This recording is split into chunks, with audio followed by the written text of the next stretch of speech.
Hey guys, tonight we step into the beating heart of ancient Rome, not through the eyes of a senator or a gladiator or even the emperor himself, but through your own eyes as a spectator walking into the Colosseum for a full day of games. Picture yourself in the early morning haze, sandals scraping against cobblestones still cool from the night air. The city hums, restless like a beast about to wake. Your friends and neighbors are already streaming in the same direction, their chatter mixing with the braying of donkeys and the barked orders of street vendors selling figs and watered wine.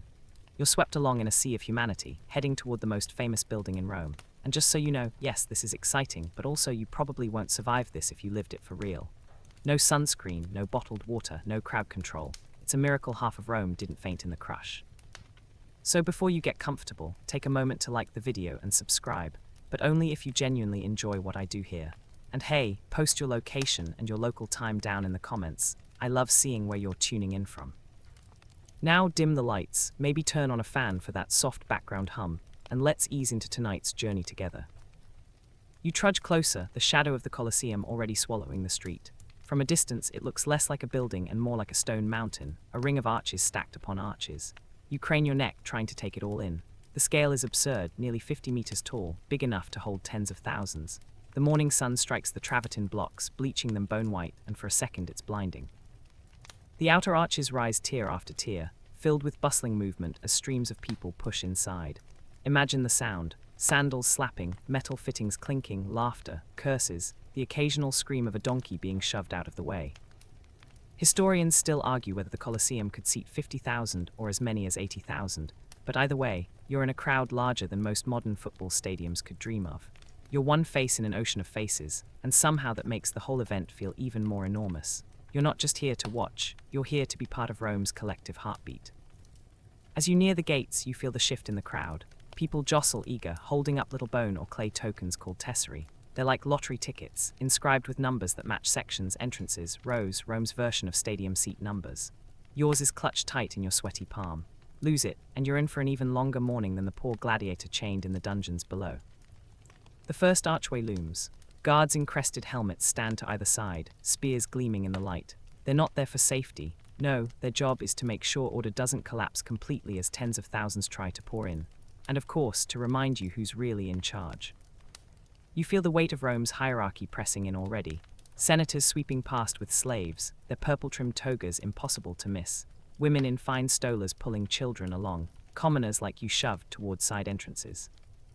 Inside, the stone is cool, the air dank. The passage smells faintly of dust, sweat, and something sour. Yesterday's spilled wine mixed with oil lamps burned too long. You shuffle through vaulted tunnels that twist like a hive. Light filters in through the archways, and suddenly you're in a corridor ringed with staircases leading up and up. You pause at a small shrine tucked into a corner. Did you know there were little altars inside? Some Romans liked to say prayers before the games, asking the gods for a good show. Quirky detail. Archaeologists even found graffiti scrawled on the walls, doodles of gladiators with names scratched in, as if the Colosseum doubled as the world's largest bathroom stall. You press onward up narrow stone steps worn smooth by thousands of feet.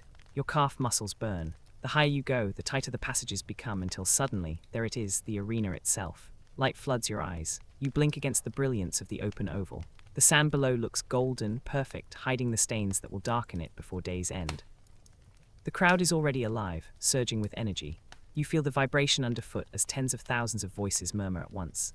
The smell of baking bread drifts from vendors, mingling with the sharp tang of animals pennied somewhere out of sight. You catch a lion's low growl echoing faintly, and goosebumps crawl up your arms. You find your place, not comfortable, not private, just a hard stone bench jammed between strangers. But you've made it. From here, the whole amphitheater stretches before you, tier after tier filled with restless people. Somewhere in the shadows, musicians tune instruments. Somewhere underground, gladiators pace and breathe in the dark. The games haven't even started, and already you can feel it. The tension, the spectacle, the sheer madness of Rome's greatest show. You sit stiffly on that stone bench, tesserae in hand, while the morning sun creeps higher. The arena floor lies quiet for now, but the real drama isn't down there yet, it's all around you in the seats. Getting into the Colosseum is only half the battle. The real struggle, where you get to sit. You glance around and quickly see the hierarchy carved into stone. Literally, the Colosseum seating is nothing less than Rome's social order laid out like a pie chart. Senators, the ultra-elite, sit in the very front rows on cushioned marble benches, so close they can practically count the sweat drops on a gladiator's brow. Their togas ripple in the faint morning breeze, slaves standing behind them with baskets of fruit, flasks of water, and fans of peacock feathers. You're not down there. Not even close. Instead, you clutch your tesserae and squint at the markings, numbers, rows, entrances, and try to squeeze yourself into the correct wedge of stone. It's not glamorous. You've got elbows in your ribs, knees banging into your back, and sandals scuffing against your ankles as others shuffle in, all craning to read the inscriptions carved above stairways. For the lower classes, assigned seating is a generous term. It's more like find your tier, push until you fit, and hope nobody important kicks you out. Historians still argue whether tickets were strictly enforced, or if ushers only cared about keeping senators separate from the sweaty masses. Either way, the message is clear. The Colosseum isn't just entertainment. It's a lesson in knowing your place. You peer upward. The very top tier looms like a distant horizon, where the poorest citizens, foreigners, freed slaves, and women are packed shoulder to shoulder under the blazing sun. Their view of the action will be little more than moving dots, but they'll cheer just as loud. Because being here, inside this arena at all, means belonging to the Empire's great ritual. Your own seat somewhere in the middle tiers isn't so bad. You're surrounded by Rome's working classes, artisans, shopkeepers, veterans too broke for better placement. Everyone's jostling, joking, shouting to friends across rows. A man next to you boasts loudly about his friend who once shook hands with a gladiator. Behind you, kids are already squabbling over who gets to sit on whose lap. And just when you think you've wedged yourself securely, a burly fishmonger with forearms like marble decides that spot is actually his. Cue a round of shouting, arm flailing, and a not-so-subtle threat to fetch a lictor. This is Rome's version of a stadium fight before the games even start. And truth be told, sometimes these scuffles turn nastier than the gladiators' bouts. At least one source suggests Roman crowds broke into riots if seating felt unfair, though whether that was common or just ancient gossip is still debated. But here's a quirky detail. Certain sections even had names or markers like modern sports bleachers. Archaeologists have found engraved seat numbers, graffiti notes like Lucia sat here, and even reserved benches for particular groups, say guilds or military units. Imagine if today your seat at a baseball game said reserved, Bakers Union. Eventually you settle. The fishmonger relents, the kids behind you quiet for now, and you feel your thighs stick to the cool stone. The chatter around you swells and dips like the ocean. Everyone knows this is more than just spectacle.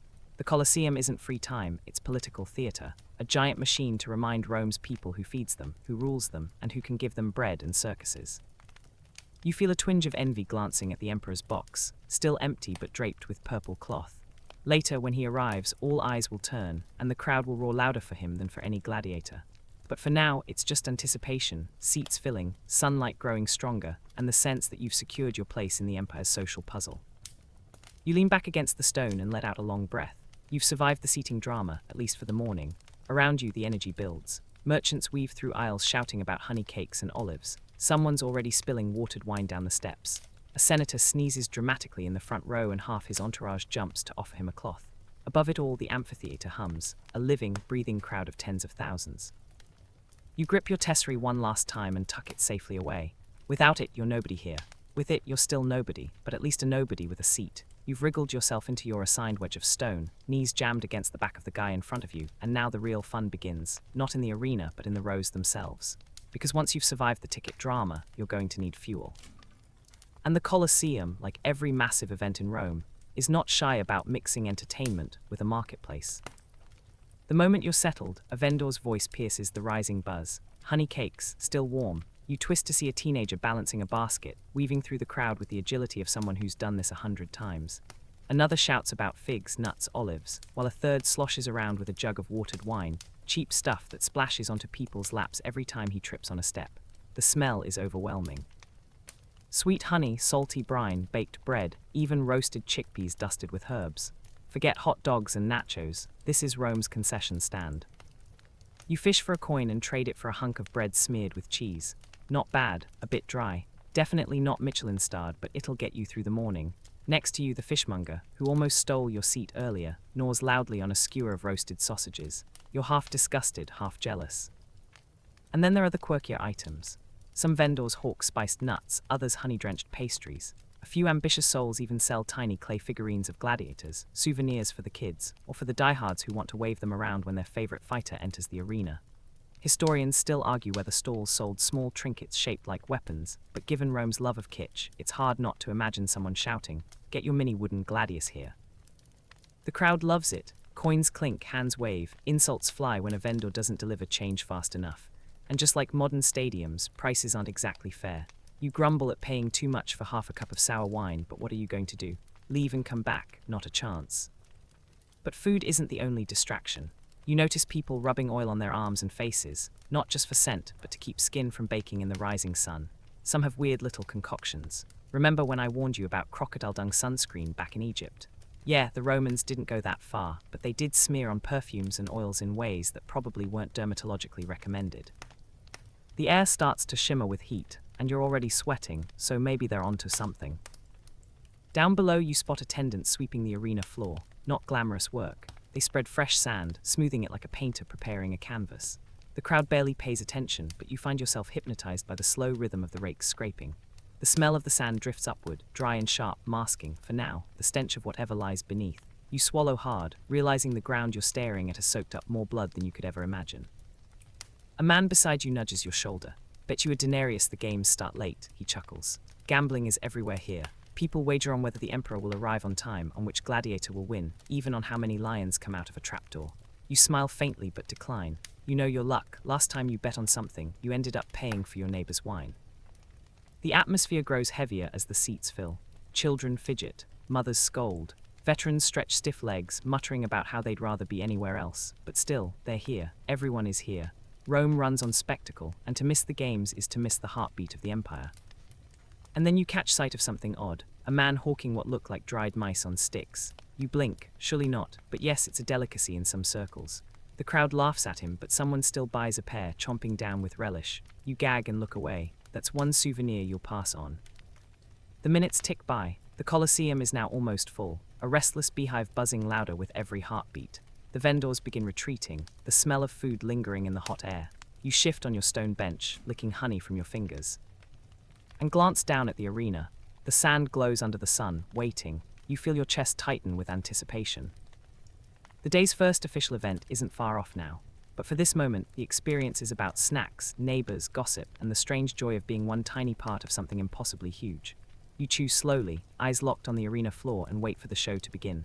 The first bite of bread is hardly gone when a hush falls across the Colosseum. Not silence exactly, more like a sudden intake of breath shared by 50,000 lungs. Heads crane toward the main entrance tunnels at ground level, and you lean forward too, squinting in the bright sunlight. The show is about to start, and Rome doesn't ease you in gently. From the dark archways below, the sound of trumpets blasts sharp and bright, bouncing off stone and echoing through every tier. You flinch, then grin, because that's the signal everyone's been waiting for.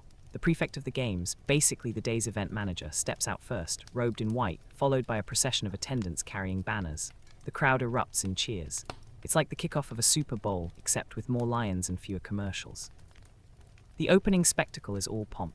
You watch as musicians march into the arena, horns raised high, beating drums in a rhythm that thuds through your ribs. Behind them come men dressed as mythic heroes, their armor gleaming in the sunlight. Some wear plumed helmets, others carry oversized spears, their cloaks dyed in garish reds and blues. It's pure theater, a staged parade meant to dazzle. Children around you gasp, adults elbow each other, pointing at favorite performers. And then animals, exotic, impossible creatures trundle into the sand. A pair of elephants, each draped in embroidered cloth, lumber past, their trunks swinging lazily. The crowd roars approval. Behind them, handlers tug along camels, bears, even a rhinoceros if the emperor's budget is feeling generous. Historians still argue whether crocodiles were ever paraded in these shows, but the image of one slithering out, jaws snapping, makes you shiver. The engineering marvel behind it all becomes clear. Hidden lifts, pulleys, and trapdoors open from beneath the arena floor, revealing cages and platforms that rise with theatrical timing. You watch slack-jawed as a massive wooden platform rises, revealing a cage filled with exotic birds that explode upward in a flurry of color. You laugh involuntarily as parrots squawk insults overhead. One even drops something unpleasant on a senator's toga, prompting muffled giggles across the tier. The parade winds on. Chariots clatter across the sand, their wheels rattling, pulled by snorting horses decorated with plumes. Gladiators march in file, not to fight yet, but to show themselves off. The crowd roars louder as famous names appear, shouted from tier to tier like celebrities stepping onto a red carpet. You find yourself swept up in it, applauding with strangers, hollering for men you've never seen before but whose reputations already feel larger than life. And above it all, the emperor's box still looms, draped in purple but empty. His arrival is always late, always dramatic. This is the appetizer, the teasing prelude before the star of Rome's political theatre takes his seat. You sense it as much as see it, the way the crowd glances sideways, waiting for the moment they'll be expected to rise and cheer. Quirky fact, some sources claim that dwarfs and jesters were part of these opening spectacles, adding comedy before the blood. Imagine the Colosseum's version of a halftime mascot running around, except armed with a wooden sword and questionable fashion choices. You chuckle at the thought, even as the roar of the parade drowns your laughter. The drums reach a crescendo, trumpets blare again. The performers circle once more, then slowly withdraw, vanishing back into the tunnels. The arena is left bare, golden sand shimmering in the sunlight, the faint smell of animals and oil still drifting upward. For a heartbeat, it's quiet again, except for the whisper of thousands shifting in their seats. You lean forward, elbows on your knees. Your stomach tightens with anticipation. The bread you ate feels heavy now, your mouth dry despite the watered wine, because you know what comes after the pomp. The pretty parade is only a curtain raiser. The real show, the one Rome came for, is about to begin. The sand gleams golden, smooth and innocent, but you know it won't stay that way for long. A faint creak echoes from beneath the arena floor, wooden machinery groaning, ropes tightening, pulleys rattling like a skeleton's teeth. Then, with a grinding clatter, trapdoors snap open and the beast hunts begin. A collective gasp ripples through the crowd as the first cage rises. You squint against the sunlight and see tawny shapes packing within. Lions, their eyes flash, their jaws gape, and a growl rumbles so deep it seems to shake the stone under your sandals. The handlers shove spears through the bars, urging the beasts forward, and then, clang, the cage doors swing open. A blur of muscle and mane surges onto the sand. The roar that erupts from the spectators is deafening. It's not fear, it's thrill. 50,000 voices shouting, stomping, clapping, as if the release of predators is the purest joy imaginable. You press yourself forward, heart pounding. The lions prowl, their paws silent, tails flicking in irritation at the noise. For a long breath, nothing happens, and then the ground itself seems to shift again. Another platform rises. This time it's a wild boar, bristling, tusks gleaming. Another reveals a bear, chained and yanked into the open. The animals snort, paw, strain. The Colosseum was built for this, its hidden elevators and trapdoors designed to create sudden appearances, shock and awe from beneath the earth. You think briefly of the hundreds of slaves below, sweating in the dark, working in perfect sync to lift the menageries into the light. And then the venators appear, the hunters. Lightly armored men, armed with spears, bows and nets, step forward. They don't march like gladiators, proud and bold. No, they move with wary precision, eyes locked on the beasts. The crowd roars approval, some calling names of famous hunters as if they're sports stars. You can't help but hold your breath as the first clash begins. A hunter twirls his net, flings it, and misses. The lion pounces, teeth snapping inches from his arm. The crowd screams, half in terror, half in delight. The man stumbles back, thrusts his spear, and the beast twists away. The dance is brutal, primal, and yet strangely choreographed, man and beast circling under the sun. Historians still argue whether all the animals were truly hunted to death, or if some were simply displayed for shock value. But the truth is clear enough as you watch blood stain the sand. The Colosseum consumed creatures from across the empire, tigers from the east, leopards from Africa, even ostriches sprinting in frantic circles while hunters chased them with comedic futility. The sheer logistics boggle your mind. This is Rome flexing its empire, showing the crowd, look what we can bring here, look what belongs to us. A quirky tidbit flickers in your memory. Romans sometimes staged battles between entirely different species. Imagine a rhinoceros facing a bear, or a lion loosed against a bull. Spectacle over sense. You shudder, wondering whether the handlers bet coins in secret on which animal would outlast the other. Around you, the crowd is electric. Children squeal, men shout wagers, women clap hands in delight. The man behind you bellows, bring out the giraffe. You laugh, thinking he's joking, until you remember sources claim giraffes were paraded in Rome, though probably less for combat and more for sheer oddity. A lion lunges again, this time catching a hunter's leg. The man screams, the sound swallowed by the roar of the crowd.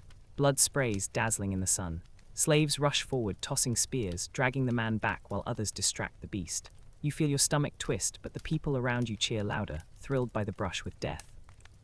The fight grinds on. Nets fly, arrows whistle, sand churns under claw and sandal. Finally, a spear finds its mark. The lion collapses, its roar fading into a gurgle. The crowd surges to its feet, screaming approval. You rise with them, swept up in the thunder of voices, clapping though your palms feel clammy. The hunter, pale but grinning, raises his bloodied weapon. He's alive, and that's enough to make him a hero for today. The carcass is dragged off, the sand raked smooth again, the stage reset. But the memory lingers, burned into your senses. The smell of sweat and fur, the shimmer of heat, the sound of a beast, dying breath swallowed by human joy. And this is only the beginning. The hunts are just the first act, the warm-up. You glance around and you know the crowd feels the same. The tension hasn't broken, it's only building. Everyone leans forward, hungry for what's next. The sand looks deceptively clean again, raked into a neat canvas, but you've learned not to trust that golden glow. A fresh round of trumpets blares, higher pitched this time, and the crowd erupts, not in anticipation of gladiators yet, but for something darker, something that Rome pretends is justice. The executions. You shift uneasily on the stone bench. This part of the show doesn't have the glamour of beast hunts or the honor of gladiatorial duels. Instead, it's raw punishment served with a generous side of theater. The crowd, though, laps it up with the same enthusiasm as snacks and wagers. Out of the shadowed tunnel comes a ragged line of men and women, criminals, prisoners of war, slaves caught rebelling. Their shoulders sag, eyes wide, some muttering prayers under their breath. No helmets, no armor, no weapons. They look painfully ordinary, which is exactly the point. Rome wants you to see the difference between those who obey and those who defy. But the Colosseum never just kills someone. No, that would be boring. Here, execution is performance. And so the condemned are dressed in costumes, bad imitations of mythic figures, their fates tied to stories every Roman in the seats knows by heart. The first man stumbles into the arena in a shabby tunic painted with feathers. Icarus, someone shouts and the crowd laughs knowingly. You cringe as slaves haul the man up a wooden scaffold, strap on crude wings and shove him off. He flaps once, twice, then smacks into the sand with a sickening thud. The audience howls, half in horror, half in glee, dark humor at its peak. Another prisoner is dressed as Orpheus, chained to a rock with a lyre shoved into his arms. The trapdoor creaks open and a bear lumbers out. You know how that story ends. The poor man strums desperately, the sound lost in the roar as the bear swats him aside. Some in the crowd laugh, others clap, and you feel your stomach turn, but you can't look away. Historians still argue whether these staged, mythological executions were common or just rare extravagances, but the sources that describe them are too vivid to dismiss. Rome didn't waste a chance to turn cruelty into theater. The man beside you chuckles, biting into a honey cake. Better than a play, eh? He says, crumbs sticking to his beard. You manage a weak smile, though your chest feels heavy. Better, maybe, certainly bloodier. And then the final act of this grim segment, damnatio ad bestias, condemnation to the beasts. A gate creaks open, and a group of prisoners is herded inside, naked and trembling. Across the arena, a trapdoor bursts upward and lions pour through, muscles rippling, eyes blazing. The prisoners scatter, but there's nowhere to run. The Colosseum's oval holds them like a cruel embrace. The crowd rises as one, roaring louder than the lions. You hear laughter, shouts, even bets shouted across tears. Will the beasts kill quickly? Will someone run long enough to make it a chase? You press your palm to your knee, nails digging into skin. The spectacle blurs, flashes of movement, sand kicking up, the unmistakable sound of tearing. You swallow hard. And yet, amid the horror, you notice something strange. A child a few rows ahead watches, eyes wide, not with fear but with fascination. Her father pats her shoulder, points toward the carnage, and says something you can't hear. But you know what it means. This is education, Rome's lesson written in blood. Obey or end here. The bodies are dragged away, the sand raked smooth again, as if nothing happened. Vendors shuffle back through, shouting about olives and wine as if the last half hour didn't just unfold in screams. You take a sip from your cup, the watered wine bitter on your tongue. Around you, the crowd hums with energy, buzzing, crackling, fueled by what they've just witnessed. Quirky detail, some ancient accounts claim that between executions, clowns or jesters came out to lighten the mood, juggling, joking, keeping the crowd entertained while slaves reset the stage. You picture a fool dancing on the same sand where blood still glistens. Absurd, but in Rome, absurdity and cruelty often walked hand in hand. And then, as the laughter fades and the sand is smoothed one more time, you feel the shift in the air. The crowd leans forward, anticipation sharp as a blade, because now, finally, the real stars of the Colosseum are about to enter, the gladiators. The air feels charged, as if every breath the crowd takes is pulled toward the tunnels below. The sand has been swept clean again, but you can't shake the memory of crimson stains buried just beneath that golden surface. You're not alone, everyone around you shifts forward. Knees pressing against the row in front, shoulders crowding together. The noise builds, chants, laughter, names called into the hot Roman air. The gladiators are coming. First comes the procession. Out of the dark maw of the tunnels steps a line of men, gladiators in their full regalia, shimmering in sunlight. Helmets gleam like polished mirrors, crests of horsehair streaming. Some carry curved shields, others massive rectangles that look like doorways ripped from houses. Weapons flash, short swords, tridents, nets, spears. You notice how differently they're outfitted, each type meant to clash with another in some strange, choreographed balance of spectacle. The crowd roars louder with each name shouted by the announcer. It's like hearing a lineup at a championship game, except these athletes have scars instead of trophies. You don't know all of them, but a few names ripple through the tiers. Spiculus, Flamma, Priscus, legends already, their reputations built not only on skill but on survival. You clap along, swept up in the wave of enthusiasm, feeling your throat burn from shouting even though you've barely begun. They march around the arena, saluting the Emperor's still empty box, raising their weapons to the stands. Then they split into pairs, circling each other cautiously at first. The matches have been carefully chosen. Rome doesn't leave entertainment to chance. A heavily armored Murmillo squares off against a nimble Retiarius, the netman armed only with trident and mesh. The Murmillo's helmet hides his face, but his sheer bulk draws cheers. The Retiarius, bareheaded, glints with sweat already, darting like a shadow. You hold your breath as the first clash begins. The Murmillo charges, shield raised, sword slashing downward. The Retiarius leaps aside, net snapping through the air. For a heartbeat it looks like he'll entangle the bigger man, but the mesh skims past. The crowd groans, then cheers again as the fighters reset. And here's the thing, these fights aren't random brawls. They're carefully staged matchups, archetypes locked in struggle. The crowd knows the roles. Brute strength versus speed, heavy armor versus agility. The atmosphere shifts when the Emperor finally makes his entrance. You feel it before you even see him, the hum of anticipation rippling through the crowd, the chatter snapping into silence, replaced by that swelling cheer that rattles the marble seats under your legs. Heads turn in unison, bodies lean, and suddenly every eye is drawn not to the sand below, but to the imperial box above. He appears draped in purple, the dye so rare and expensive you could trade a farm for a single strip of his robe. A wreath gleams in the sunlight on his brow. He doesn't walk so much as glide, the way a man moves when he knows the entire world is arranged around his presence. Guards flank him, senators cluster nearby, and attendants fan him with peacock feathers. It's less an entrance, more a living painting designed to imprint itself on your brain. And here's the thing, you realize the Colosseum isn't just about entertainment. It's theater, and the Emperor is the star. Every gesture he makes is loaded with meaning. A wave of his hand earns roars from the crowd. The tilt of his head feels like law etched into stone. When he sits, the games resume as if the gods themselves have given permission. The gladiators glance up at him often, and you see it in their movements. Every strike, every flourish, every risk is a kind of performance for his approval. The Emperor's thumb becomes the axis on which life and death teeters. The famous signal, thumbs up or thumbs down, isn't exactly how Hollywood shows it, but the crowd interprets his decisions with such ferocity that you sense they matter less as judgments and more as symbolic rituals of power. You find yourself caught in it too. When he leans forward, you lean forward. When he smirks, you feel your own lips twitch. It's unnerving how easily charisma and fear blend. You probably won't survive this day if you think too hard about it, but the truth presses down. The Emperor doesn't just rule Rome, he rules this moment inside you. Historians still argue whether the Emperor really made every call or if the game's outcomes were more scripted, influenced by sponsors, politics, or deals behind the scenes.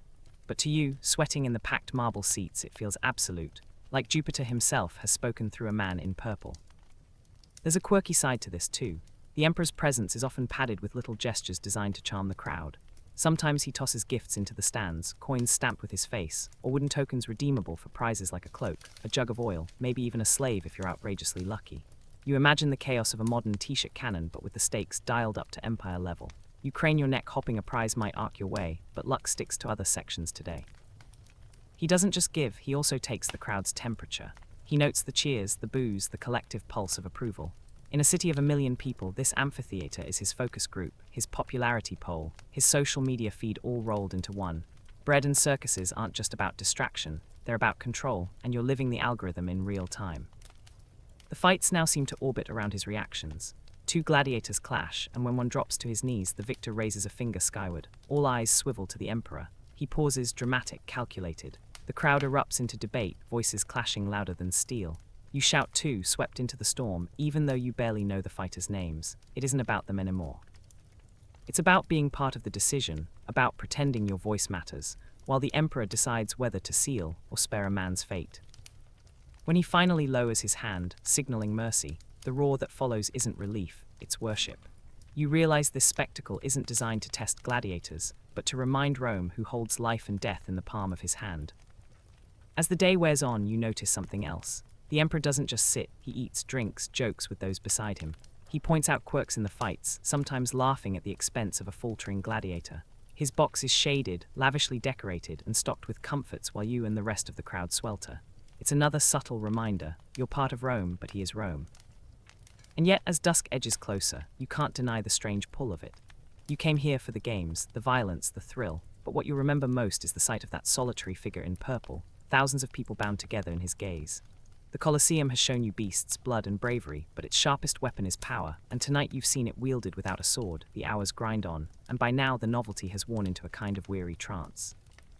Your tunic sticks to your back with sweat, your thighs ache from sitting on hard marble, and your ears ring from the unrelenting roar of 50,000 voices.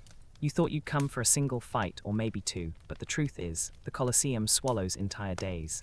This isn't an afternoon diversion, it's a marathon. The arena floor tells the tale. Sand raked smooth again and again, though darker streaks keep seeping up no matter how hard the attendants scrape. The smell of blood and damp fur lingers, mingling with spilled wine, roasting nuts, and the sour tang of humanity crammed shoulder to shoulder. You lean forward, elbows on your knees, half dazed. Around you, the crowd begins to fray at the edges, excitement mixing with fatigue.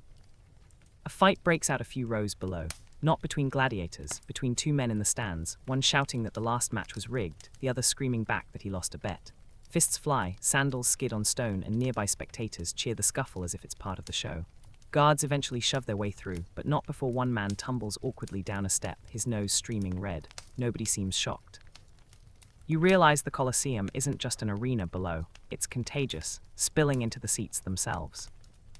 The gambling grows more frantic. Coins clink as they pass from hand to hand. Some spectators wager on which gladiator will win, others on how long the fight will last, still others on whether an animal will gore its opponent before a certain moment. You overhear one man betting his sandals, a laughable stake until you see how worn his tunic is. For him, that leather might mean the difference between work tomorrow and blisters. A curious tidbit emerges as you watch. Children in the stands mimic gladiators with little wooden swords, reenacting the fights while their parents cheer them on.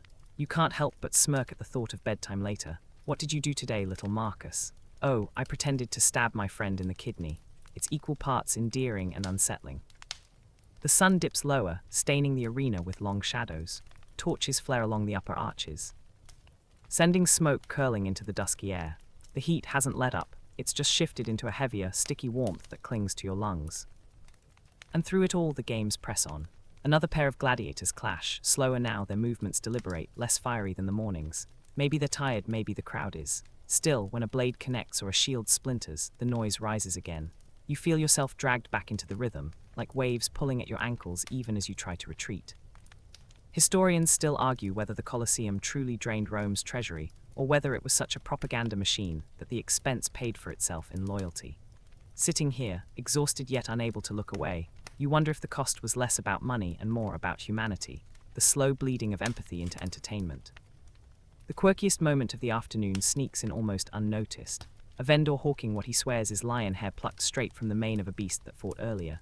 He sells little tufts tied with string for a few coins. People actually buy them, waving the fluff proudly as if it grants courage. You're tempted to ask if he also sells crocodile dung sunscreen, remember that, because the sun is still merciless.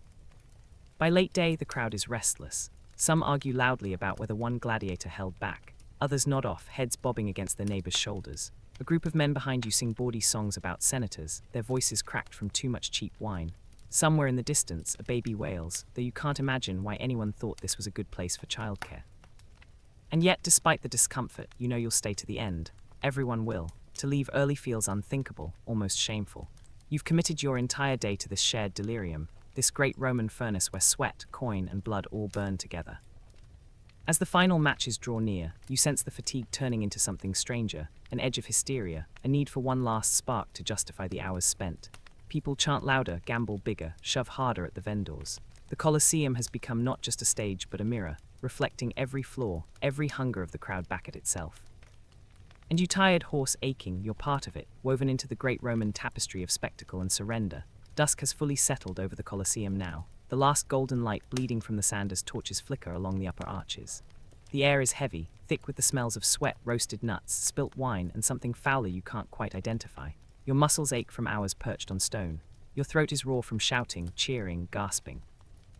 And yet, even in exhaustion, the energy of the crowd refuses to let you rest.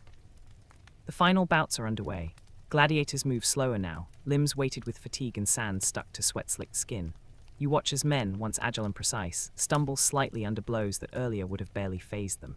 Each strike now feels sharper, more deliberate, like the end of a symphony, every note chosen to wound, to thrill, to satisfy the Empire's appetite. The crowd has become a single organism. Voices rise and fall together, a tide of shouts, groans, laughter, and cheers. Even from your middle-tier perch, you feel the vibrations under your feet, a rumble like distant thunder. You're part of it, inseparable from the mass of humanity that fills the amphitheater. You laugh when a smaller gladiator narrowly dodges a trident, groan when a slip costs someone dearly. Every moment is amplified because everyone around you lives it too. Historians still argue whether the Colosseum's spectacles were meant as pure entertainment, political messaging, or social catharsis. But from here you can see all three at once. It's a city's heartbeat made flesh, sand, and stone. You understand why people came again and again, why they stood for hours in the heat, why they risked their legs and tempers to secure a bench. Quirky fact, during particularly grand events, the Colosseum even staged naval battles. Yes, you heard that right, procurators would flood the arena with water, transform it into a mock lake, and watch small ships clash. Can you imagine? A literal water fight in the middle of an arena already smelling of roasting meat, sweat, and blood. Somehow that madness fits perfectly here. You glance around, the crowd is thinning slightly, the night cooling, the noise less manic. People stretch, rub shoulders, whisper about the day's highlights. Children cling to parents, exhausted and wide-eyed. Vendors begin packing up, their shouts fadding like a tide pulling back from shore. You feel a strange mixture of relief and nostalgia. You've survived the day, yet part of you wants it to continue forever. The last gladiator lowers his sword. The referee gestures. The emperor signals. The crowd erupts one final time, a crescendo of human sound that fills every corner of the amphitheater. You cheer along, voice hoarse, palms bleeding from clapping. The men, the animals, the sand, the stone, all the chaos of the day condenses into a single, unforgettable moment. You lean back against the bench, stone hard beneath you, and take a deep breath.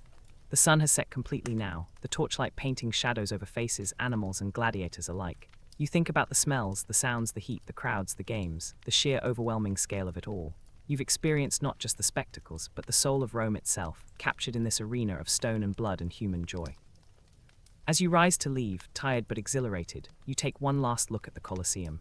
The arches stand silent, massive, eternal. The echoes of the day linger, and you know that somewhere deep inside, the stories, the chaos, the laughter, and the terror are stitched permanently into memory. The vendors are gone, the torches gutter. The sand is quietly raked one last time. And now at last you walk away, carrying with you the pulse of the empire in your chest. You probably notice the smell first. Leather from the shoemakers, wet hay from stables, sometimes even herbs strewn around workshops to disguise less savory odors. A mainstream fact here, guilds formalized trades, creating standards for product quality and training, meaning that when you bought a knife it wasn't just a sharp stick. It was a masterfully crafted tool certified by the local Smiths Guild.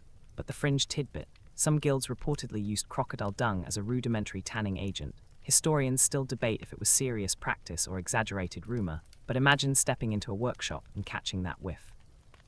Guild life begins quietly.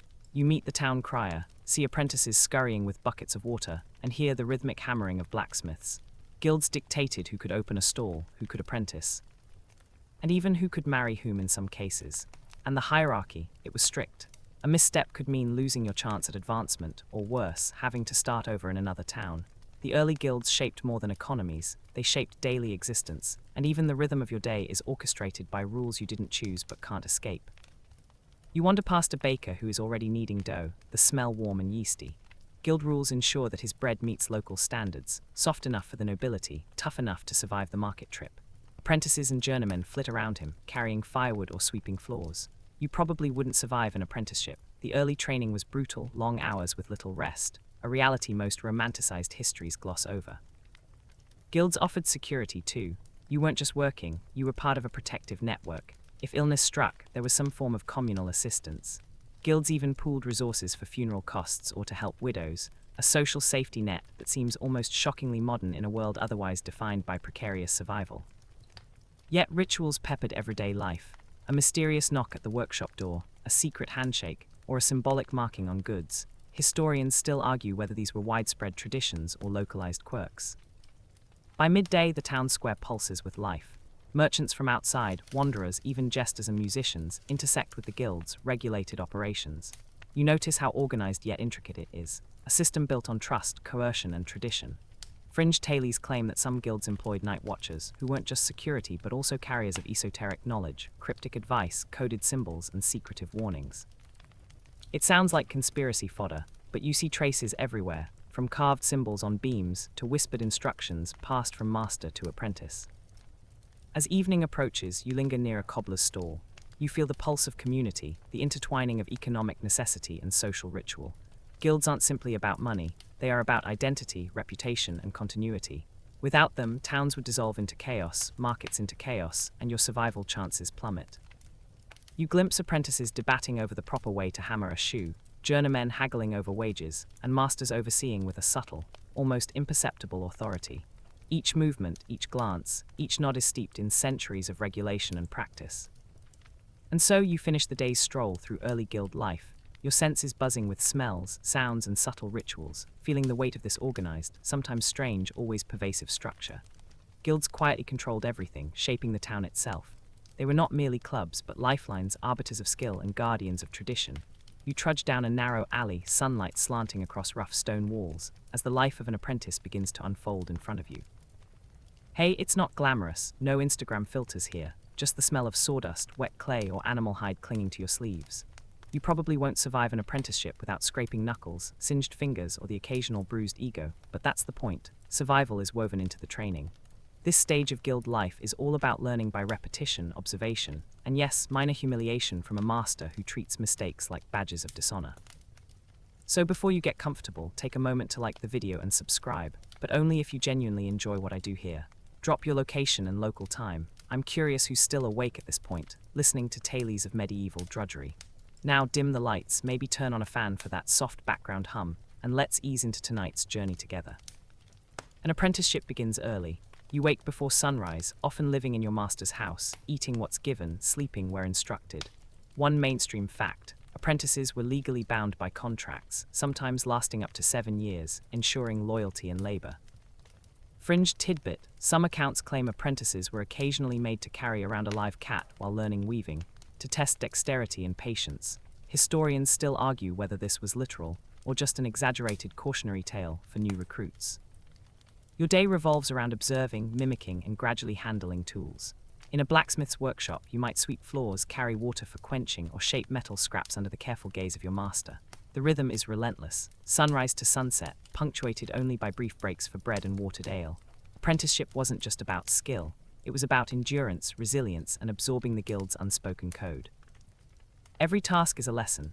You notice the subtle signs of mastery in your peers, the way a master handles hammer and anvil, the precision of a shoemaker's stitching, or the way a tailor folds fabric so that even mistakes seem intentional. The fringe rituals, secret knots tied in tool handles, coded marks on goods, hint at an unseen layer of guild knowledge. Historians still argue whether these symbols were practical warnings or symbolic traditions meant to enforce hierarchy. You live under rules that seem arbitrary but are strictly enforced. Break them, and the consequences ripple: extra labor, public reprimand, or expulsion from the guild system. You begin to understand that obedience, observation, and quiet absorption are as important as skill. In fact, some masters used unusual tests. One story claims apprentices were blindfolded and asked to shape clay vessels, relying solely on touch. Historians still debate if this was an actual training method or metaphorical advice later recorded. Apprentices also form bonds with each other, fellow trudgers in the same exhausting path. Rivalries flare, yet collaboration is essential, as guilds often required group work on larger projects or communal festivals. The social fabric is thick. Apprentices help each other carry heavy loads, exchange whispered hints, and share scarce leisure time in back alleys or local taverns after work. Evenings bring the reward of reflection, sometimes storytelling from older journeymen, sharing lessons learned from failed projects, unexpected disasters, or uncanny successes. Fringe tales surface. Some guilds supposedly had secret initiation nights, where apprentices reenacted legendary trades gone wrong, perhaps to instill humility or simply entertain. Historians still argue how widespread this practice truly was. By the end of your first year, you can start to handle basic tasks independently, though mastery remains distant. The physical fatigue is constant, but so is a sense of identity. You belong to a network bound by craft, ritual, and unspoken social code. The apprenticeship shapes not just your hands, but your very presence, teaching patience, observation, and resilience. As night falls, you rest on a straw mattress, muscles sore, mind buzzing with the day's lessons. You dream of journeyman travels, of mastering the craft, but also of the peculiar, sometimes absurd world of guild rituals that you now navigate. Here, in the quiet moments, you realize the apprenticeship is as much about shaping character as it is about shaping skill. an immersive induction into a system centuries in the making, structured to both challenge and protect. The morning air is crisp as you step out of your master's workshop, your cloak brushing the damp cobblestones, and the life of a journeyman begins to unfold before you. You're no longer the tethered apprentice, stuck under a master's watchful eye, but a wandering tradesperson, carrying tools, dreams, and a touch of nervous excitement from town to town. You probably won't survive your first few weeks without underestimating travel hazards or local rivalries, but that tension is part of the education. So before you get comfortable, take a moment to like the video and subscribe, but only if you genuinely enjoy what I do here. Drop your location and local time. I want to know where across the globe you're trekking alongside me. Now dim the lights, maybe turn on a fan for that soft background hum, and let's ease into tonight's journey together. Journeyman life is both liberating and exhausting. Mainstream fact: journeymen were allowed to leave their hometowns to gain experience, usually traveling with a wandering license issued by their guild. This period could last years, moving from village to city, learning regional techniques, and expanding your reputation. Fringe tidbit: some itinerant journeymen carried miniature figurines of their trade tools for luck, believing they could charm workshops into offering work or ward off jealous rivals. Historians still argue whether these objects were common superstition or personal eccentricities. Every day is a test of adaptability. You trudge into new markets, negotiating for lodging, meals, and employment, balancing polite deference with careful self-promotion. Some towns are welcoming, others are hostile to outsiders, their local guilds protective of livelihoods.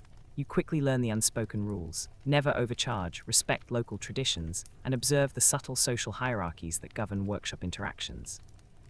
Work is varied. One week you might help a carpenter raise a roof. The next, a tailor may employ your hands for intricate stitching. Each master has idiosyncrasies. Some hand you scissors like a novice, others trust you with the finest materials immediately.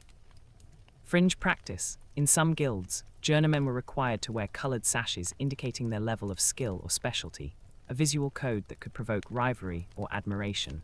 Historians still argue whether these sashes were universal or isolated to certain crafts. Journeymen also engage in subtle competition. You notice how neighboring craftsmen watch your techniques, occasionally mimicking or critiquing, testing your competence without explicit confrontation. Markets serve as informal arenas. Sales numbers, client praise, and visible craftsmanship silently determine status. Social intelligence is as critical as skill. Misread a gesture, and you risk losing both work and reputation. Well, is arduous. Cobblestones wear down leather soles, rivers and forests block paths, and food is never guaranteed. You learn to live with minimal possessions, relying on workshops, taverns, and occasional generosity of locals.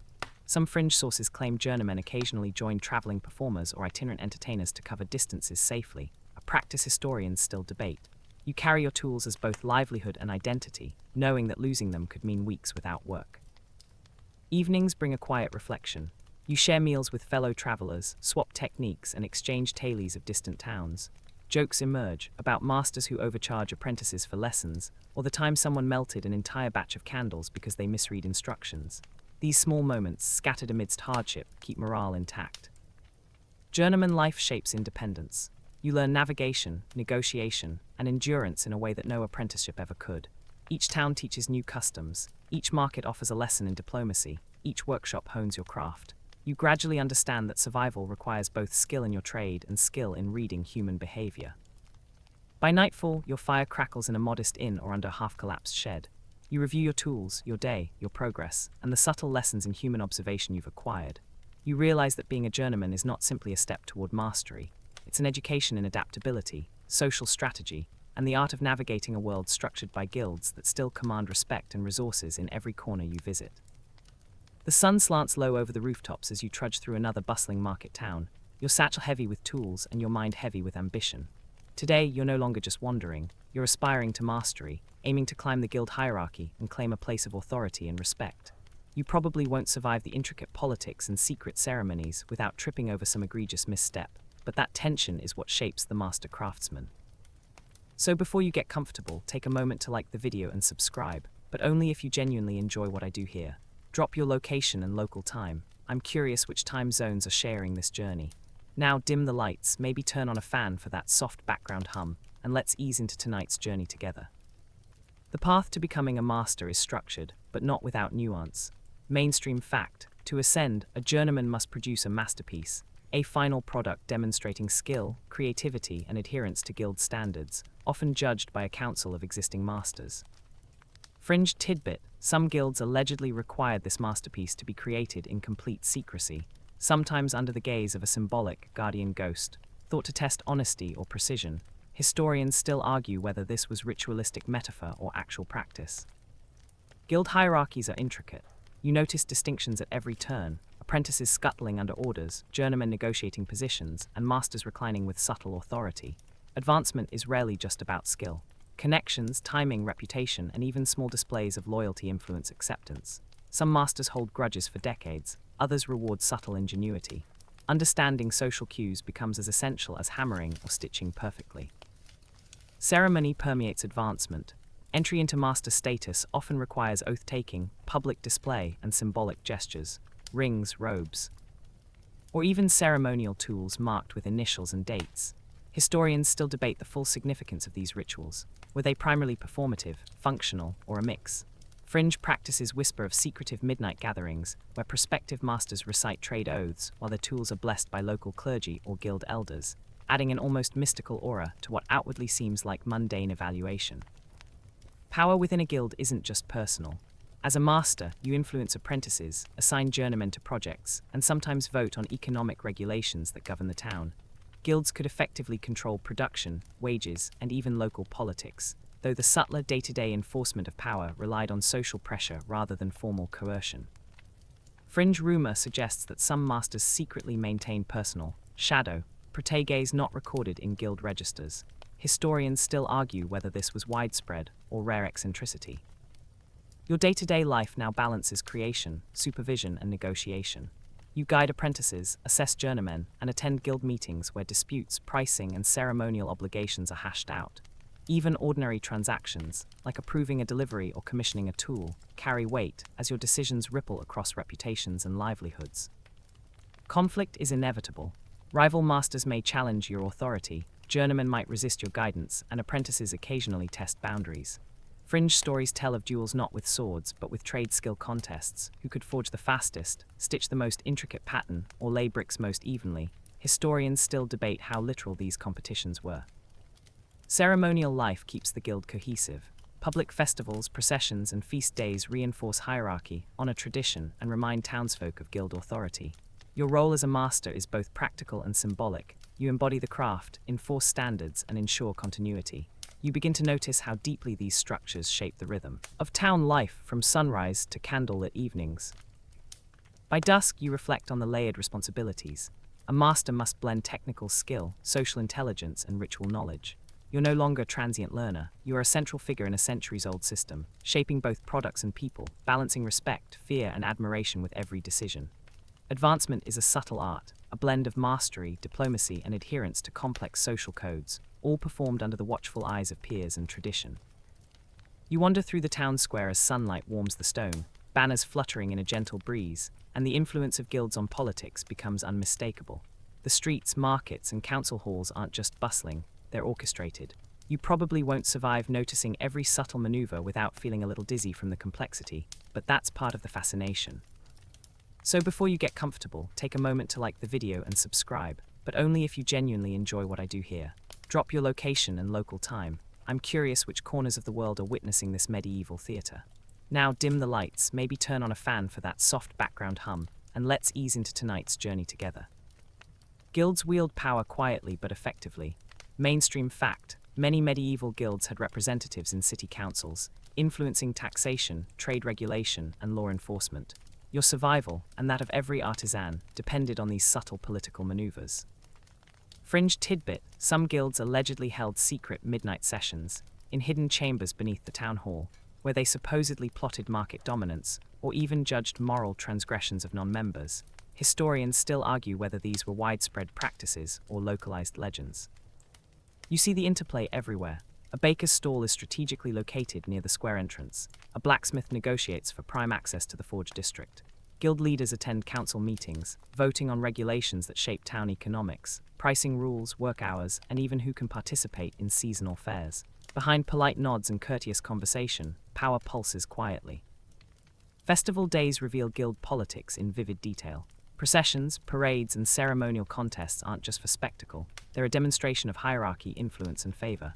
Fringe practice. Some guilds required symbolic duels between masters on festival days, not for injury but to display technical skill or organizational prowess, a tradition historians still debate in terms of frequency and purpose. The public witness, including townsfolk and visiting traders, reinforces guild authority without overt coercion. Guild disputes often intertwine with town governance. You notice how minor quarrels, a rejected apprentice, a contested market stall, can escalate to council debates, reflecting both legal and social influence. Some guilds even acted as informal courts for their members, resolving conflicts internally and applying fines or symbolic punishments. Historians still argue whether these internal courts were legally recognized or simply enforced through social pressure. The subtlety of influence matters. A master's vote in council may seem minor, but combined with alliances, reputations, and long-term planning, guilds effectively shape urban life. Fringe rumor suggests certain guilds secretly maintain scrolls documenting members' trustworthiness, which could influence who received contracts or access to lucrative markets, an early form of social credit. Historians still debate its existence and accuracy. Social dynamics reinforce political power. You see apprentices learning etiquette, journeymen observing decorum, and masters signaling influence through seating, posture, or ceremonial gifts. Guild authority isn't just enforced through laws, but through reputation, observation, and ritualized interactions that everyone, insiders and outsiders, understands intuitively. By evening, the town seems choreographed. Markets close in a regulated rhythm, apprentices scuttle home, and guild members gather for meetings or social dinners that reinforce hierarchy and solidarity. The political network extends beyond the council chamber into every alley, workshop, and festival, shaping the environment you navigate daily. As night descends, you reflect on the dual nature of guild power, both tangible and invisible.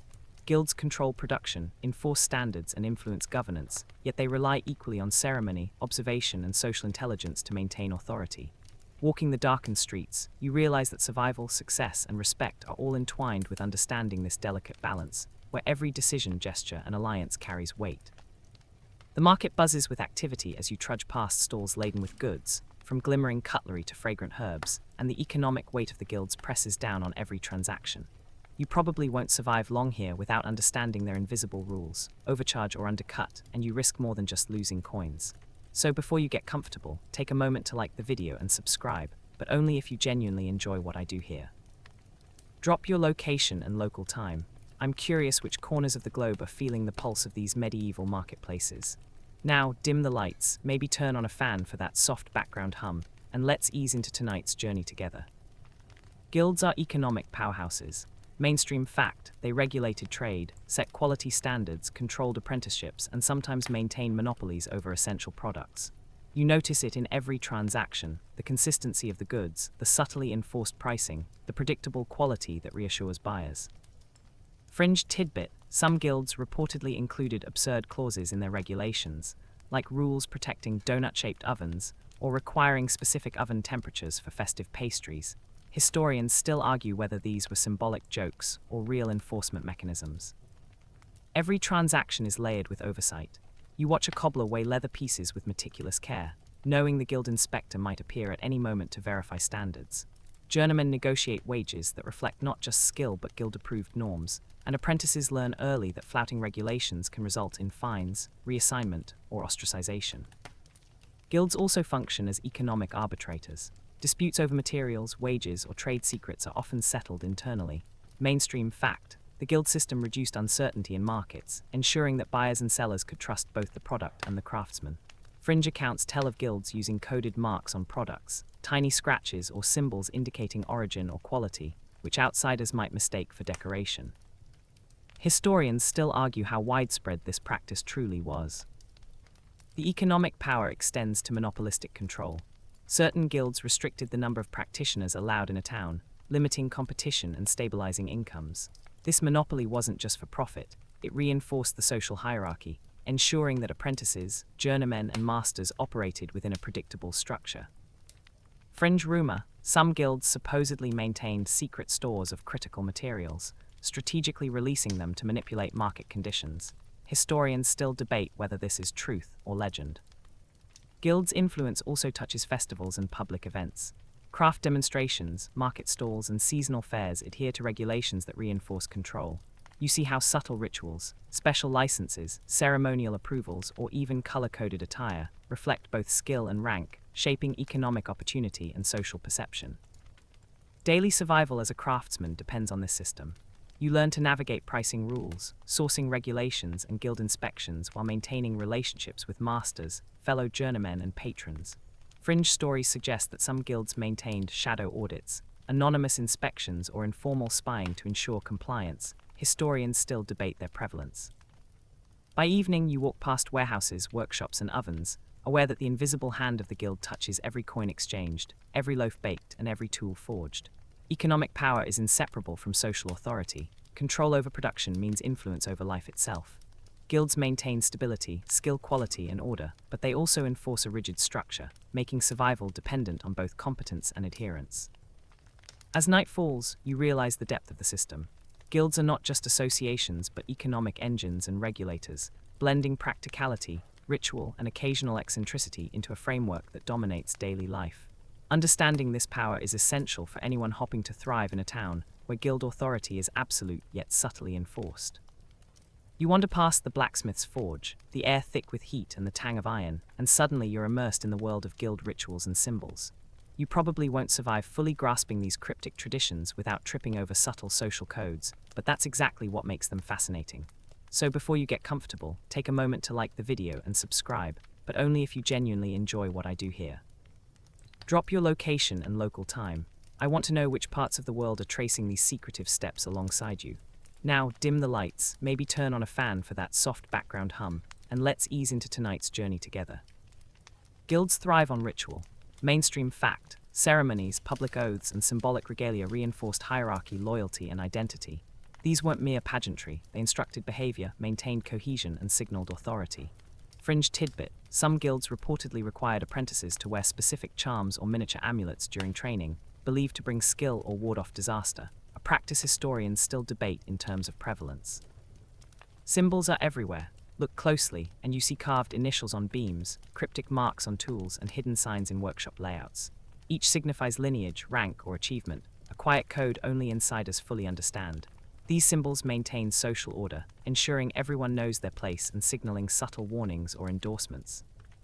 Fringe rumor tells of masters leaving encoded messages on objects, guiding successors or warning rivals. A practice historians still argue may have been more folklore than fact. Ceremonial days punctuate ordinary work. Guild feasts, parades, and competitions serve dual purposes, reinforcing tradition and showcasing skill. Apprentices learn decorum, journeymen demonstrate competence, and masters assert authority. Some rituals were elaborate, masked processions, staged trials of skill, or symbolic battles, using tools rather than swords. Historians still debate whether these spectacles were widespread or confined to elite crafts. Secret handshakes, coded gestures, and whispered instructions accompany daily interactions. You notice subtle nods between journeymen, carefully timed glances, and minute variations in tool placement. Mainstream fact, these practices help enforce cohesion, loyalty, and information flow within the guild, acting as an informal communication network. Fringe stories claim some symbols held mystical significance, believed to attract prosperity or divine favor. Historians still argue the extent of such beliefs. The hierarchy is reinforced through these rituals. Apprentices mimic gestures, journeymen learn subtleties, and masters maintain authority by controlling access to knowledge and ceremonial participation. Fringe accounts suggest that failure to perform symbolic acts correctly could result in social penalties, from public embarrassment to temporary exclusion from guild events. Historians still debate how strictly this was enforced. Workshops themselves are imbued with symbolic meaning. Arrangements of benches, placement of tools, and even the timing of tasks carry lessons or signals. You watch a master place a hammer at a precise angle, not only to teach technique, but to demonstrate status or convey unspoken approval. Fringe practice, some guilds reportedly designed entire workshops with hidden codes, numerical patterns in bricks or carvings conveying lineage or achievement. Historians still argue the intentionality behind such designs. As day turns to dusk, you sense the rhythm of ritual woven into daily labor. Every hammer strike, stitch, or mold serves a dual purpose: functional creation and symbolic reinforcement. Apprentices absorb lessons beyond the craft itself, internalizing hierarchy, etiquette, and the subtle power structures around them. By nightfall, the town seems alive with hidden meanings. Ritual, symbol, and coded gestures govern interactions, shaping respect, authority, and belonging. You realize that guilds operate not just through rules or economic power, but through an intricate web of signals and traditions, some practical, some mystical, all reinforcing the invisible framework that sustains medieval society. You step into the dimly lit alley behind the tailor's shop, the aroma of dyes and freshly washed wool hanging in the air, and you start noticing the tricky realities of gender within the guild system. You probably won't survive fully understanding this without realizing how uneven and paradoxical it was, but that's exactly what makes it fascinating. So before you get comfortable, take a moment to like the video and subscribe, but only if you genuinely enjoy what I do here. Drop your location and local time. I'm curious which parts of the world are joining this shadowed corner of medieval life. Now, dim the lights, maybe turn on a fan for that soft background hum, and let's ease into tonight's journey together. Mainstream fact: guild membership was overwhelmingly male, reflecting the broader social norms of the time. Women were often restricted to peripheral roles, assisting husbands or fathers rather than gaining independent status. Yet their contributions were essential, from managing workshops during illness or travel to completing delicate tasks that required nimble hands.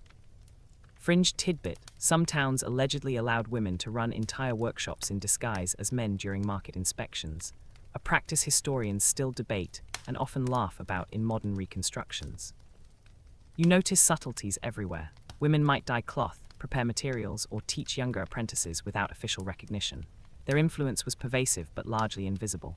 Certain trades, like textiles or brewing, were more tolerant, with women occasionally attaining de facto authority. Historians still argue whether these exceptions were legally sanctioned or simply tolerated loopholes. Guild rules sometimes included bizarre gender-specific clauses. Fringe sources hint at instructions specifying which tools or tasks women could touch and what rituals were off-limits. You imagine apprentices observing these rules with a mix of bemusement and irritation, navigating a maze of regulations that sometimes defy logic. Meanwhile, women worked tirelessly behind the scenes, often controlling key aspects of production without acknowledgement. In towns where women achieved formal membership, it usually came through widowhood or inheritance. Mainstream fact: widows could take over their husband's workshop and even train apprentices, retaining guild privileges until death or remarriage. Some fringe accounts suggest clandestine female guild meetings, where women shared trade secrets, organized networks, or maintained apprenticeships under the radar. Historians still debate the scope and influence of these gatherings. Even ritual was gendered. Apprentices watched as masters and male peers performed ceremonies, while women sometimes participated only symbolically or invisibly. Fringe tailies claim women used coded signals, stitched patterns, dyed ribbons, or arranged tools to communicate authority, advice, or warnings to apprentices, a practice historians still argue about in terms of prevalence. Despite limitations, women shaped guild culture, maintaining workshops, training apprentices, and ensuring production continuity. You trudge past a weaving workshop where a widow quietly directs operations, her orders followed with precision, her presence commanding respect though unrecorded in official registers. Fringe anecdote: some guilds reportedly credited ghost masters, unacknowledged women whose skill dictated the town's output. Historians still debate whether these attributions were real or symbolic. By dusk, you feel the layered complexity. Gender restrictions were rigid yet porous. Women were essential yet under-recognized. Their influence was woven invisibly into the fabric of guild life, affecting production, training, and ritual. You notice that survival, advancement, and mastery were all subtly mediated by understanding who could act, who could speak, and who was officially counted. As night descends, you reflect on the invisible labor sustaining the guilds, the quiet influence of women whose efforts maintained the very system that often denied them recognition. Understanding this hidden network adds depth to your appreciation of guild life, revealing a delicate balance of power, craft, and social negotiation that was never entirely straightforward. Twilight drapes itself over the town, the last vendors packing up, and you trudge along the quietened streets, sensing the subtle decline and transformation of the guild system. You probably won't survive noticing the cracks without feeling a little nostalgia for a structure that once dictated nearly every moment of daily life, but that's the tension historians love to dissect. So before you get comfortable, take a moment to like the video and subscribe, but only if you genuinely enjoy what I do here. Drop your location and local time. I'm curious who's following this journey through centuries-old systems. Now dim the lights, maybe turn on a fan for that soft background hum, and let's ease into tonight's journey together. Mainstream fact: by the late medieval period, guilds began losing power as cities expanded, trade networks widened, and early capitalist practices eroded monopolies. The once tight-knit control over apprenticeships, prices, and production standards gradually loosened. Fringe tidbit: some guilds reportedly organized ritualized banquets or secret ceremonies in response to these changes, as if to ward off economic uncertainty. Historians still argue whether these were symbolic gestures or genuine attempts to influence the market. The signs of decline are everywhere. Journeymen complain of limited opportunities, masters struggle to maintain authority over an increasingly competitive environment, and apprentices find fewer protections. Guilds that once dictated town life now negotiate with external merchants, and regulatory powers previously absolute are being challenged. Historians still argue whether this shift was driven primarily by internal inefficiencies or by the inexorable force of expanding trade networks. Guilds adapt in interesting ways. Some transform into early trade associations, codifying rules that persist in new legal frameworks. Others focus more on social cohesion than economic control, hosting ceremonies, festivals, and charitable works that maintain relevance even as their monopolistic powers wane. Fringe anecdote: certain guilds allegedly employed protective charms or amulets during transition periods, believing they could ward off economic ruin, a practice historians still debate as ritual, superstition, or myth. You notice subtle survival strategies. Some masters diversify into new trades, establish informal apprenticeships outside official guild oversight, or create alliances with merchants from distant towns. These maneuvers ensure continued livelihood, but the old authority, the quiet omnipresence of guild regulations, is fading. The streets feel slightly less choreographed, the inspections less frequent, the ceremonial signals more optional. Economic influence remains, but it is no longer absolute. Guilds negotiate with emerging marketplaces, adapting to broader supply chains, imported materials, and shifting consumer demand. Fringe rumor suggests some guilds maintained secret repositories of rare tools or materials to assert leverage. Historians still argue whether this was widespread or isolated. Social structure evolves too. Apprentices and journeymen gain more independence. Masters must negotiate rather than command, and ceremonial authority becomes increasingly performative. Festivals, previously demonstrations of hierarchy, shift into community spectacles or tourist draws for visiting merchants. Historians still debate whether this transition weakened guild cohesion or merely shifted its expression. By nightfall, you sense the transformation.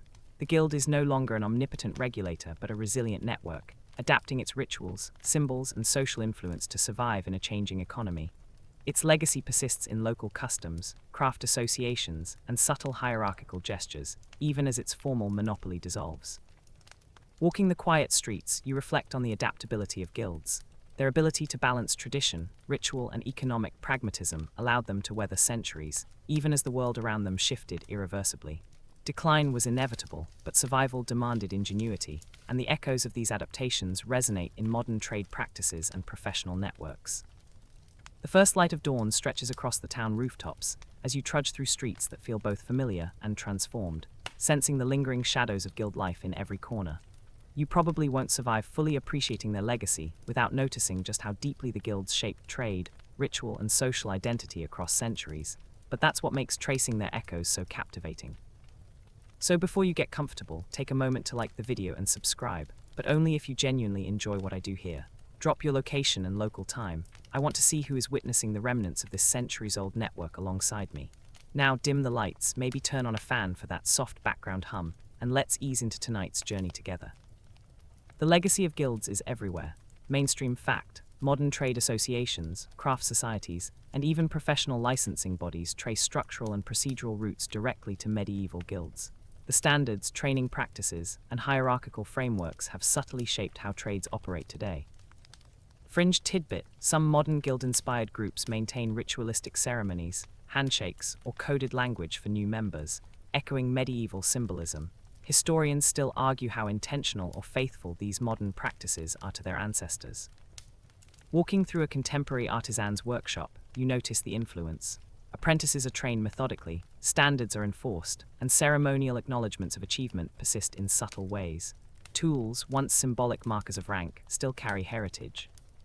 Fringe practice: some guild-based traditions incorporate secretive marks or symbols in branding, a nod to centuries-old signals that communicated lineage or quality. Historians still debate whether these symbols retain the original intent or have become decorative. Guild principles extend beyond craft. Ethical codes, collective bargaining, mentoring systems, and protective oversight mirror medieval structures. Apprenticeship programs in trades like carpentry, tailoring, or metalwork owe much to the guild blueprint. Even licensing boards and certification exams are echoes of historical guild examinations, testing both skill and compliance. Historians still argue whether modern professional regulations capture the full spirit of medieval mentorship or are merely functional descendants. Ritual and hierarchy persist subtly. Opening ceremonies, award presentations, and formal gatherings often retain elements reminiscent of guild tradition. Fringe anecdote: some associations still perform oaths of skill or symbolic tool blessings, claiming continuity with medieval practices. Historians debate whether these are historically grounded or nostalgic embellishments. Economic influence echoes in modern cooperative models. Guilds, historical monopolies, pricing standards, and quality control evolved into regulations, quality marks, and professional networking that protect craft integrity. Lessons in cooperation, dispute resolution, and mentorship remain invaluable, reminding contemporary practitioners that success often requires both skill and social navigation. Walking through the streets of a modern craft fair, you sense the invisible threads: competition tempered by collaboration, hierarchy balanced by training, and social cohesion maintained through ritual and recognition. The same mechanisms that governed medieval towns subtly operate today, shaping markets, apprenticeships, and professional reputation. By evening, you pause to reflect. Guilds were more than economic institutions. They were social, ritualistic, and adaptive networks that balanced skill, authority, and survival. Their structures allowed communities to flourish, crafts to advance, and tradition to persist. Even as formal monopolies faded, the underlying principles endured, guiding modern trade, mentoring, and professional cohesion. The remnants of the guild system whisper through workshops, professional associations, and even secret societies. As you walk home, the soft echo of hammer on anvil, stitching cloth, and whispered ritual gestures seems to linger, reminding you that the medieval guilds never entirely disappeared. They transformed, persisted, and left a legacy woven into the fabric of modern trade and social life.